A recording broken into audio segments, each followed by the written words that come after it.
اعوذ باللہ من الشیطان الرجیم، بسم اللہ الرحمن الرحیم۔ یہ واقعہ ہے ملکہ بلقیس اور حضرت سلیمان علیہ السلام کا۔ حضرت سلیمان علیہ السلام نے پرندوں کا جائزہ لیا تو کہنے لگے، کیا سبب ہے؟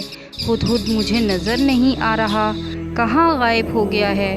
میں اسے سخت سزا دوں گا یا ذبح کر ڈالوں گا، یا میرے سامنے صحیح دلیل پیش کرے۔ ابھی تھوڑی ہی دیر ہوئی تھی کہ ہدہد موجود ہوا اور کہنے لگا، مجھے ایک ایسی چیز معلوم ہوئی ہے جس کی آپ کو خبر نہیں ہے، اور میں آپ کے پاس سبا سے ایک یقینی خبر لایا ہوں۔ میں نے ایک عورت دیکھی کہ ان لوگوں پر بادشاہت کرتی ہے اور ہر چیز اسے میسر ہے، اور اس کا ایک بڑا تخت ہے۔ میں نے دیکھا کہ وہ اس کی قوم خدا کو چھوڑ کر سورج کو سجدہ کرتے ہیں، اور شیطان نے انہیں ان کے اعمال آراستہ کر دکھائے ہیں اور ان کو سیدھے راستے سے روک رکھا ہے، پس وہ راستے پر نہیں آتے۔ خدا کو جو آسمانوں اور زمین میں چھپی ہو اور پوشیدہ اعمال کو جانتا ہے، کیوں سجدہ نہیں کریں؟ خدا کے سوا کوئی عبادت کے لائق نہیں، وہی عظیم ہے۔ حضرت سلیمان علیہ السلام نے فرمایا کہ اچھا، ہم دیکھیں گے۔ تو نے سچ کہا ہے کہ تو جھوٹ بول رہا ہے۔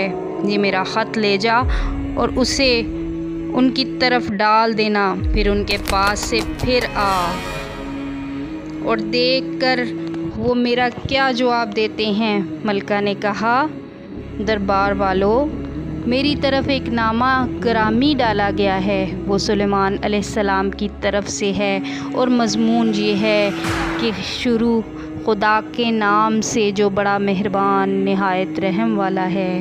مجھ سے سرکشی نہ کرو اور مطیع و تابع دار ہو کر میرے پاس چلے آؤ۔ اے اہل دربار، میرے اس معاملہ میں مجھے مشورہ دو۔ جب تک تم حاضر نہ ہو میں کسی کام کا فیصلہ کرنے والی نہیں ہوں۔ وہ بولے، ہم بڑے زور آور اور سخت جنگجو، اور حکم آپ کے اختیار میں ہے، جو حکم دیجیے گا نظر کر لیجیے گا۔ اس نے کہا کہ بادشاہ جب کسی شہر میں داخل ہوتے ہیں تو اس کو تباہ کر دیتے ہیں، وہاں کے عزت والوں کو ذلیل کر دیا کرتے ہیں، اسی طرح یہ بھی کریں گے، اور میں ان کی طرف کوئی تحفہ بھیج کر دیکھتی ہوں کہ قاصد کیا جواب لاتے ہیں۔ جب قاصد سلیمان علیہ السلام کے پاس پہنچا تو حضرت سلیمان علیہ السلام نے فرمایا، کیا تم مجھے مال سے مدد دینا چاہتے ہو؟ تو جو کچھ مجھے خدا نے عطا فرمایا ہے وہ اس سے بہتر ہے جو تم کو دیا ہے۔ حقیقت یہ ہے کہ تم ہی اپنے تحفے سے خوش ہوتے ہوگے۔ ان کے پاس واپس جاؤ، ہم ان پر ایک لشکر سے حملہ کریں گے جس کے مقابلے کی ان کو طاقت نہ ہوگی، اور ان کو وہاں سے بے عزت کر کے نکال دیں گے اور ذلیل ہوں گے۔ سلیمان علیہ السلام نے کہا، اے دربار والو، کوئی تم میں سے ایسا ہے کہ ملکہ کا تخت میرے پاس لے آئے، اس سے پہلے کہ وہ لوگ فرما بردار ہو کر ہمارے پاس آئیں؟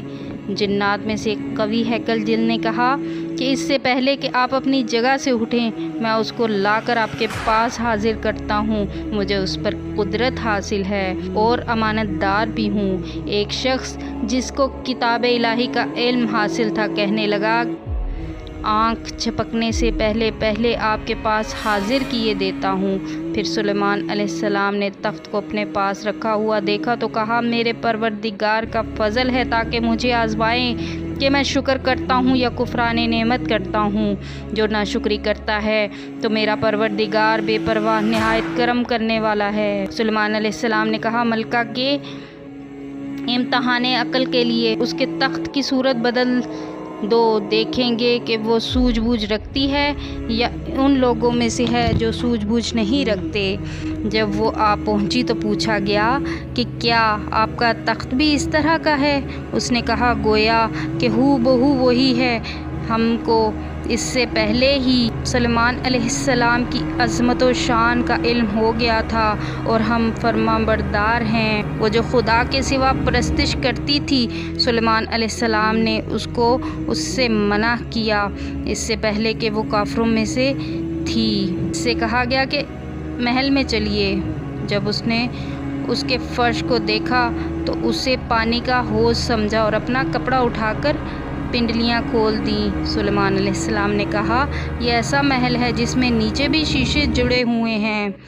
وہ بول اٹھی کہ اے پروردگار، میں اپنے آپ پر ظلم کرتی رہی تھی، اب میں سلیمان علیہ السلام کے ہاتھ پر خدائے رب العالمین پر ایمان لاتی ہوں۔ حضرت سلیمان علیہ السلام کے بارے میں ہے کہ آپ نے پھر اس ملکہ بلقیس سے شادی کر لی اور اس کو اس کے ملک یمن پر فرما روا قائم کر دیا اور وہاں واپس بھیج دیا۔ آپ ہر ماہ اس کے ملنے کے لیے جاتے، وہاں 3 دن قیام فرماتے۔